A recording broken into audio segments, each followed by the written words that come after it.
Well, on Chris, today we have a fifth scale gas Redcat. We are replacing the pull starter core thing and that flywheel with the little magnets on it. So this is my bootleg XR. I bought this body on eBay for $150 brand new. So I guess this is a very common problem to happen because this was a nearly brand new MT. So my experiences with pull starts is I don't care if some of it's there or whatever the situation is, just throw it away. Because honestly, you're just wasting your time if you're going to try to repair a pull start that already screwed up. Take this piece off real quick.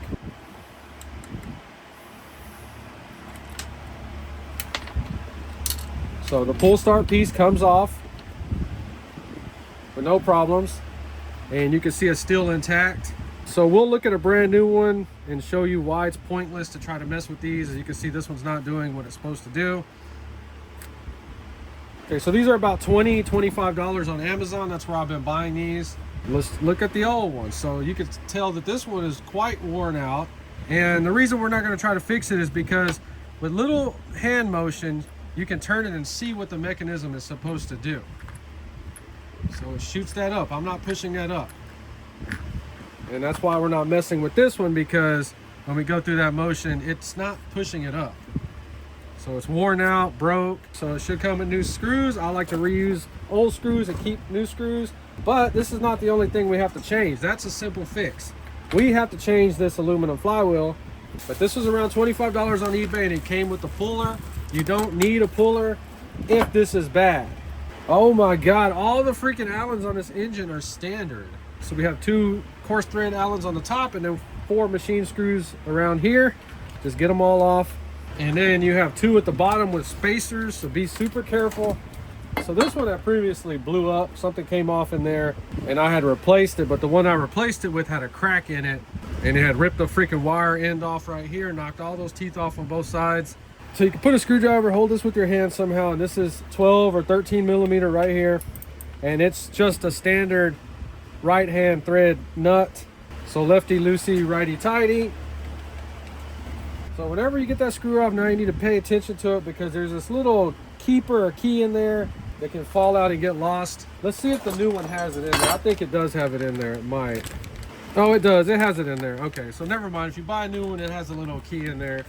We'll look at it here in a second. So this one on eBay, it came with the puller on there.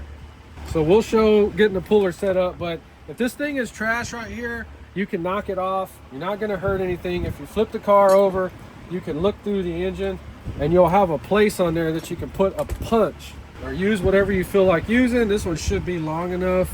So we're just trying to get on the back side of this piece right here. We're going to knock it off. Now, this is trash right here. This is no good. It has a crack on it. We'll look at it here in a second. So this is just worst case scenario. We can clearly reach it. Now, there's some people out there that will say this type of work is like trashy or low class, or no, it's not. The right way to do it is the way that works. And this is going to work instantly. Give it a light tap. Did it come off? It actually did come off. But if it was being hard, we're just doing light taps. We're not in here trying to destroy it. You're going to spin the engine over a little bit like that and do the other side. But you see it came right off. It didn't crack it. Nothing broke. We didn't damage anything on the engine. So let's say we started tapping that and this thing was just not coming off. Then we would have put the puller on there. We're going to show the puller here in a second. You can see it's cracked right there. I don't know how the hell this dude did that. And here's that little key that I'm talking about. It's actually really, really tiny. And it just kind of dropped down like that. But the new one comes with it. But save these. I'll save stuff like this. So we have the old key and nut. So this just goes in the parts bin. We don't need to use the new stuff. Okay, so get that little slot facing up or upward. You're going to put the little keyway or key thing in there like that. Can you see it in there? So remember, the hooks go out to the front, and we're going to put that little key on the slot. Okay, and that's all you got to do. And I mean, that's back on there 100%. Now you want to make sure it's not rubbing this little magneto part. You can adjust this a little bit if it is. This one's fine. You can go ahead and put the nut back on. And remember, it tightens righty-tighty. That's why I bought the set with the puller, because I did have one that was really freaking hard to get off. So go ahead and make sure the screws thread in. Damn, they didn't drill the holes out right. So these holes should be loose. They just didn't drill them big enough, and I don't have my freaking drill out here. So you're gonna get your puller piece started on there like that and thread these into the, so the little puller it came with is not made 100% right. We need to drill these holes out bigger. We can't even use it. The holes are not lining up, but you would get it on there like that and tighten these, thread them in there about 1/2 inch. And then you're gonna run this one.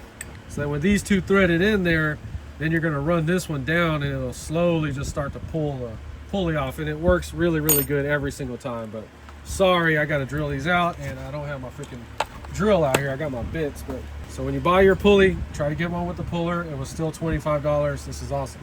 All right, so when you work on this fifth scale stuff, this stuff has a lot of torque and a lot of power. So you gotta double check your screws and make sure you tighten everything down, check it over and over again. Okay, because this fifth scale stuff, when it comes apart and it gets loose, it damages things. So be careful not to cut your freaking hand open on this chassis. That's good right there.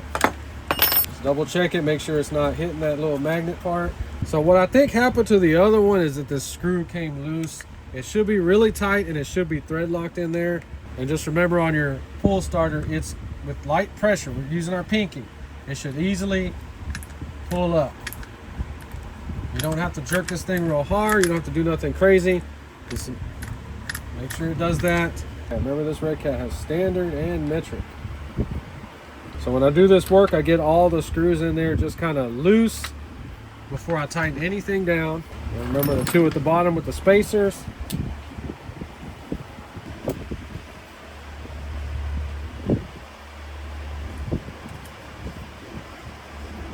Alright, and this just goes right back on there real easy. And this one comes with screws, and these are metric. When I first saw this brand, I was like, man, what kind of name is that? I thought it was Fuck My Life, Fuck My Life.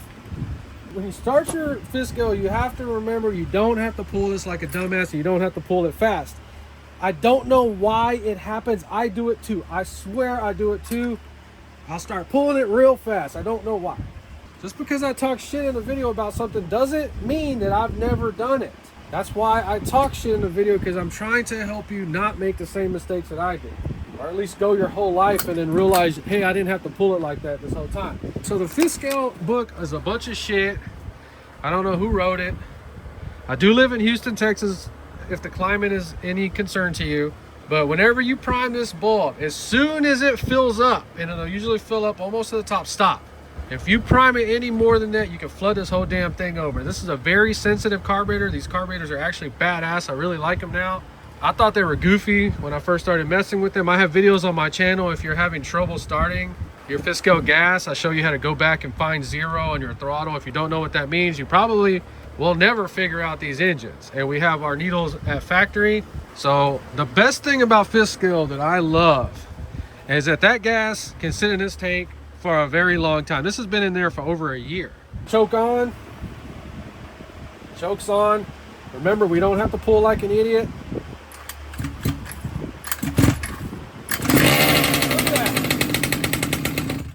Look at that.